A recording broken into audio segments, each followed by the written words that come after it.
ಮಾಡ್ತಾ ಇದ್ದಾರೆ. FNL ಅಂತಂದ್ರೆ ಏನಪ್ಪಾ ಅಂತಂದ್ರೆ ಶಾಲೆಗೆ ಬರುವಂತ ಎಲ್ಲ ಮಕ್ಕಳ ಕಲಿಕೆ ಆಗ್ಬೇಕು ಅನ್ನೋದು ಮುಖ್ಯ ಉದ್ದೇಶ ಸರ್.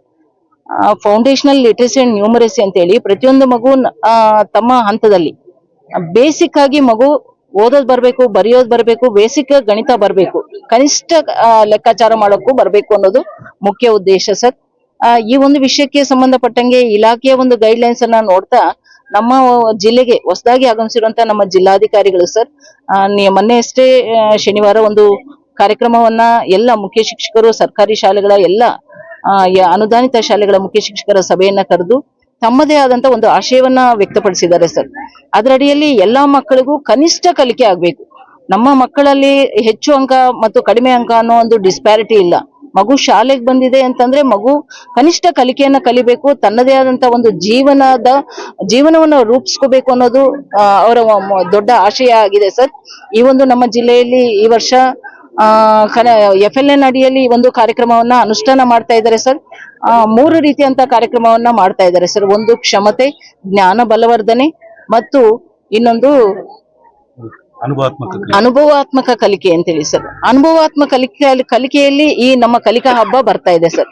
ಯಾಕೆ ಹೇಳ್ತಾ ಇದ್ದೀನಿ ಅಂತಂದ್ರೆ ಈ ಮಕ್ಕಳು ಈ ಒಂದು ಕಲಿಕಾ ಹಬ್ಬದಲ್ಲಿ ಏನಾಗ್ತಾ ಇದೆ ಅಂದ್ರೆ ತಾವು ಕಲ್ತಿರೋಂಥದನ್ನ ತಾವು ನೈಜವಾಗಿ ಪ್ರಾಕ್ಟಿಕಲ್ ಆಗಿ ಕಲ್ತಿರೋಂಥದನ್ನ ಎಕ್ಸ್ಪ್ರೆಸ್ ಮಾಡಕ್ಕೆ ಒಂದು ವೇದಿಕೆ ಸರ್. ಹಾಗಾಗಿ ಅನುಭವಾತ್ಮಕವಾಗಿ ಅವರು ಮೆಮೊರಿ ಟೆಸ್ಟ್ ಅನ್ನ ಮಾಡ್ತಾ ಇದ್ದಾರೆ. ಅವ್ರ ಮಗು ಭಾಗವಹಿಸಬೇಕು, ತನ್ನದೇ ಆದಂತ ರೀತಿಯಲ್ಲಿ ತನ್ನ ಜ್ಞಾನವನ್ನ ಬಳಸ್ಕೊಂಡು ಆ ಕಲಿಕೆಯನ್ನ ಎಕ್ಸ್ಪ್ರೆಸ್ ಮಾಡುವಂತದ್ದು, ಚಟುವಟಿಕೆಯಲ್ಲಿ ಭಾಗವಹಿಸುವಂತದ್ದು ತಾನು ಫೀಲ್ ಆಗ್ಬೇಕು ಸರ್. ಅನುಭವಾತ್ಮಕ ಕಲಿಕೆಯಲ್ಲಿ ಮೆಮೊರಿ ಟೆಸ್ಟ್ ಅಂತ ಮಾಡ್ತಾ ಇದ್ದಾರೆ, ಪೋಷಕರಿಗೆ ಒಂದು ಕಲ್ಚರಲ್ ಆಕ್ಟಿವಿಟೀಸ್ ಅನ್ನ ಮಾಡ್ತಾ ಇದ್ದಾರೆ, ಮತ್ತು ಎರಡನೇದು ಬೇರೆ ಬೇರೆ ರೀತಿ ರಸಪ್ರಶ್ನೆ ಕಾರ್ಯಕ್ರಮವನ್ನ ಮಾಡ್ತಾ ಇದ್ದಾರೆ. ಈ ರೀತಿಯಲ್ಲಿ ಮಕ್ಕಳ ಕಲ್ತಿರುವಂತದನ್ನ ಸ್ಟೋರಿ ಟೆಲ್ಲಿಂಗ್ ಸರ್. ಮತ್ತು ಇದರಲ್ಲಿ ನಾವು ಕಲಿಸ್ಬೇಕಾಗಿರೋದು ಏನು ಅಂತಂದ್ರೆ ಮಗು ಏನ್ ಕಲ್ತಿದೆ, ಮನೆಯಿಂದ ಕಲ್ತಿರ್ಬೋದು, ಅಜ್ಜಿ ಹತ್ರ ಕಲ್ತಿರ್ಬೋದು, ಬೇರೆ ಕಡೆಯಿಂದ ಎಲ್ಲಾದ್ರೂ ಕಲ್ತಿರ್ಬೋದು. ಆ ಕಲ್ತಿರುವಂತ ಒಂದು ಸ್ಟೋರಿ ಟೆಲ್ಲಿಂಗ್ ಅನ್ನ ತನ್ನದೇ ಅಂತ ಭಾಷೆಯಲ್ಲಿ ತನ್ನದೇ ಭಾವನೆಗಳನ್ನ ಉಪಯೋಗಿಸ್ಕೊಂಡು ತನ್ನ ಕಥೆಯನ್ನ ನಿರೂಪಣೆ ಮಾಡುವಂತದ್ದು ನಿಜವಾಗ್ಲೂ ಇದು ಅನುಭವಾತ್ಮಕವಾಗಿ ಕಲಿಕೆ ಆಗ್ಬೇಕು ಅನ್ನೋದು ನಮ್ಮ DC ಅವರ ಆಶಯ. ಅದನ್ನ ಹಿಂದಿನ ಒಂದು ಮಧುಗಿರಿ ಮತ್ತು ಚಿಕ್ಕಮಗಳೂರಲ್ಲಿ ಅನುಷ್ಠಾನ ಮಾಡಿದ್ದಾರೆ ಸರ್. ಆ ಕಾರ್ಯಕ್ರಮವನ್ನ ನಮ್ಮ ಜಿಲ್ಲೆಯಲ್ಲೂ ಮಾಡ್ತಾ ಇದ್ದಾರೆ. ಅದೇ ಕಾರ್ಯಕ್ರಮವನ್ನ ಇವತ್ತು ಒಂದು ಚಟುವಟಿಕೆಯಾಗಿ ಈ ಕಲಿಕಾ ಹಬ್ಬ ಒಂದು ನಿರೂಪಣೆ ಮಾಡಿದ್ದಾರೆ. ನಿಜವಾಗ್ಲೂ ಇದನ್ನ ಯಶಸ್ವಿ ಮಾಡ್ತೀವಿ, ನಮ್ಮ ತಾಲೂಕಲ್ಲೂ ಸಹ ಸಕ್ಸಸ್ ಮಾಡ್ತೀವಿ ಅಂತ ಹೇಳ್ತಾ ಈ ಕಾರ್ಯಕ್ರಮದಲ್ಲಿ ಎಲ್ಲ ಮಕ್ಕಳಿಗೂ ಸರ್, ಈ ದಿನ ಭಾಗವಹಿಸಿರುವಂತ ಎಲ್ಲ ಮಕ್ಕಳಿಗೂ ಮತ್ತು ಇಷ್ಟು ಪೋಷಕರು ಭಾಗವಹಿಸಿರುವಂತದ್ದು ನಿಜವಾಗ್ಲೂ ಪ್ರಶಂಸನೀಯವಾದದ್ದು. ಮತ್ತು ಎಲ್ಲ ಈ ಊರಿನ ಈ ವ್ಯಾಪ್ತಿಗೆ ಬರುವಂತ ಎಲ್ಲ ಶಿಕ್ಷಕರು 100% ತಮ್ಮನ್ನ ತಾವು ತೊಡಗಿಸ್ಕೊಂಡು ಈ ಕಾರ್ಯಕ್ರಮವನ್ನ ಯಶಸ್ವಿ ಮಾಡಿಸ್ಕೊಟ್ಟಿದ್ದಾರೆ. ಅವರೆಲ್ಲರಿಗೂ ಸಹ ನಾನು ಧನ್ಯವಾದಗಳನ್ನ ಅರ್ಪಿಸ್ತೇನೆ. ಇವತ್ತು ಎಣ್ಣೂರು ಕದರೇನಹಳ್ಳಿ ಗ್ರಾಮದಲ್ಲಿ ಕಲಿಕಾ ನಾಡ ಹಬ್ಬ ಆಚರಣೆ ಆಗ್ತಿದೆ. ಇದು ತುಂಬಾ ನಮ್ಮ ಗ್ರಾಮದ ಪರವಾಗಿ ನಾನು ತುಂಬಾ ಸಂತೋಷವನ್ನು ವ್ಯಕ್ತಪಡಿಸ್ತೇನೆ.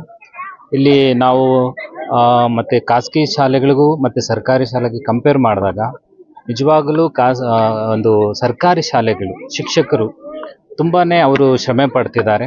ಮಕ್ಕಳಿಗೆ ಕಲಿಸಬೇಕು, ಅವರನ್ನ ಒಂದು ಪಟ್ಟಣದ ಖಾಸಗಿ ಶಾಲೆಗಳಿಗಿಂತ ಉನ್ನತವಾಗಿ ನಾವು ಅವರನ್ನು ಬೆಳೆಸಬೇಕನ್ನೋ ಪ್ರಯಾಸ ಇವತ್ತು ಕಾಣುತ್ತಾ ಇದೆ. ನಿಜವಾಗಲೂ ಇಂಥದಕ್ಕೆ ಇಂಥ ಒಂದು ಕಾರ್ಯಕ್ರಮಗಳು ಪ್ರತಿ ಒಂದು ಗ್ರಾಮದಲ್ಲಿ ಸರ್ಕಾರಿ ಶಾಲೆಗಳಲ್ಲಿ ನಡೆಯುವಾಗ ನಿಜವಾಗಲೂ ಒಂದು ಮಾದರಿ ಮಕ್ಕಳಾಗಿ ಇಡೀ ಪ್ರಪಂಚಕ್ಕೆ ಅಥವಾ ನಮ್ಮ ಭಾರತ ದೇಶಕ್ಕೆ ಸರ್ಕಾರಿ ಶಾಲೆಯ ಮಕ್ಕಳು ಮಾದರಿ ಆಗ್ತಾರೆ ಅನ್ನೋದು ನಾನಿವತ್ತು ಗಮನಿಸಿರುವಂಥದ್ದು ಸರ್.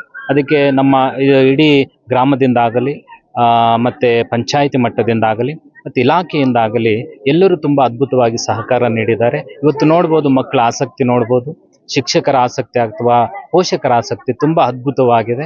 ಇಂಥ ಕಾರ್ಯಕ್ರಮಗಳು ನಡೆಯೋದ್ರಿಂದ ಖಂಡಿತವಾಗಲೂ ಮೇಡಮ್ ಅವರು ಹೇಳಿದ ದಾಖಲಾತಿ ಕುರಿತು ಖಂಡಿತ ದಾಖಲಾತಿ ಹೆಚ್ಚಿಸ್ಲಿಕ್ಕೆ ಇದೊಂದು ಅವಕಾಶ ಅಂತೇಳಿ ನಾನು ಇವತ್ತು ಹೇಳಲಿಕ್ಕೆ ಇಷ್ಟಪಡ್ತೇನೆ.